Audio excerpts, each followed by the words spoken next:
So there I was, just trying to vent about my week. Nothing too deep, just light trauma. And then she looked me dead in the eye and said, "Do you like yourself?" Ma'am, what kind of psychological jump scare was that? Hey y'all, it's your girl, Danny DeVore. Welcome back. I am your resident overthinker, recovering people pleaser, and all of that wrapped into one. Okay, so boom. I walk in, I'm like, all right, I'm ready to unpack. I really did my homework.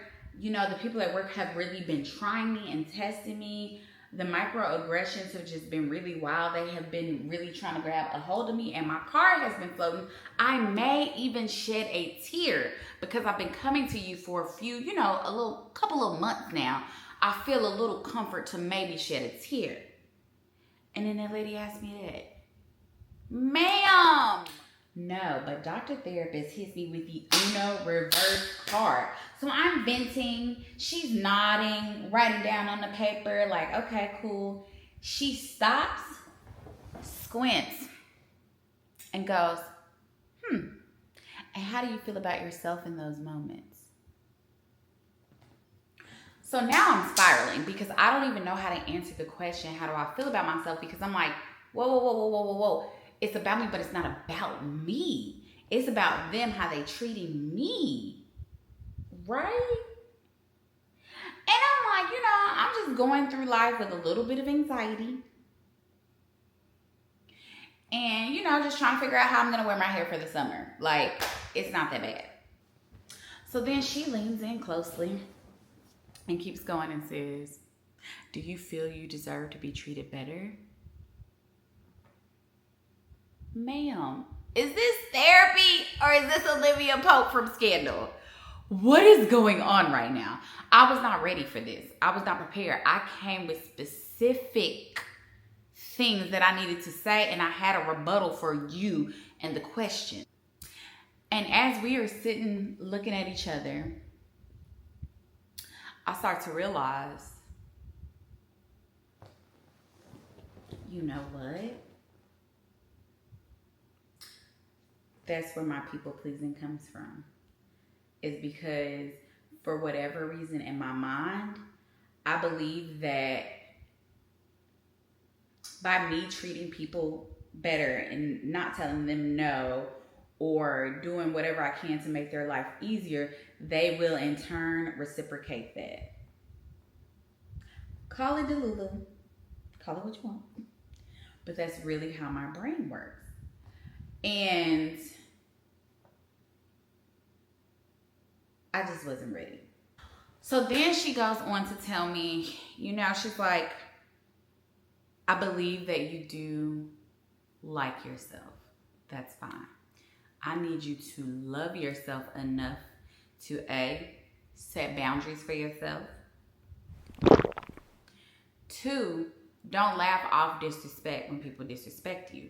You don't have to be ugly about it, but you snuff that out right there. And stop saying it's fine when it's not fine. Your feelings are valid. You deserve to be heard just like everyone else. You don't have to put yourself on the back burner or put you on the back burner to please others." So basically what I got from that is, so I've been giving emotional doormat with a cute twist out. And she says, smiles. Y'all, this session wrecked me. So I feel like I have been doing, making progress, but this session wrecks me in the best way possible.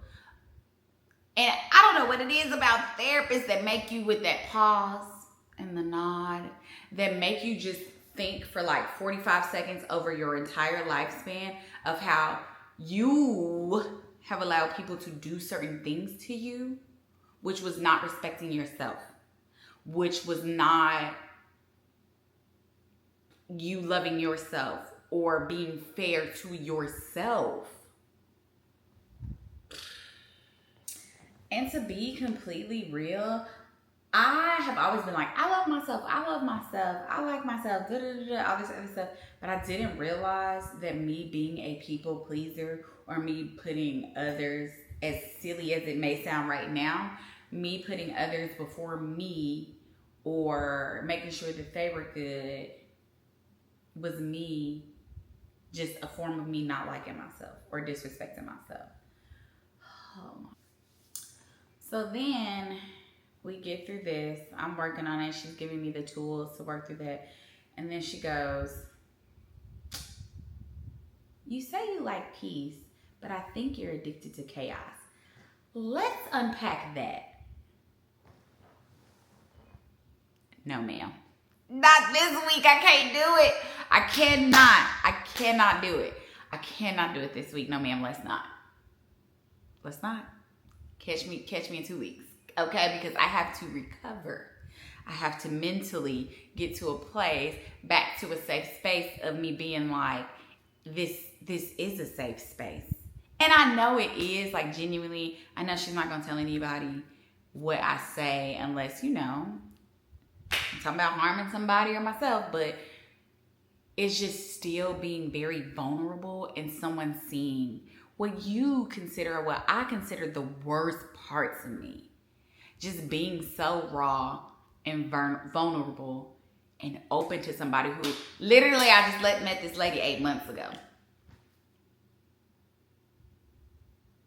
8 months ago. That's not a lot of time. So just working through that and going through that, it is such an eye-opening journey. It is definitely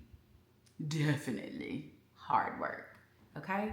It ain't all just journaling and baths and lighting candles. It's somebody telling you the real deal to your face about, like, no, you allowing this to happen to you. Ma'am. I just wasn't prepared. I wasn't prepared. You know, like when you know something, but then somebody just confirms and you like, man. And if your therapist has ever asked you something that made you want to, like,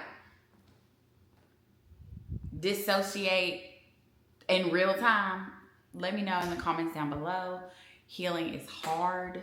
Okay? They don't really be telling you. That you hear it, but you don't understand how hard it truly is to face you. Okay? But yeah, so we're healing. If you on your healing journey, or you were, you know, thinking about, come join. Okay? We can heal and do all that with a sense of laughter. Okay? With some fun. We might laugh. We might snort. We might cry even. I'm not gonna get on here and cry on camera. I'm not doing that. But, you know, so, you know, like, comment, and subscribe. And I'll see y'all next week on the episode of Why My Therapist Deserves a Raise. The more I get comfortable, the more I'll unpack to y'all too. So I hope y'all have a great week. We'll see you next time. Bye.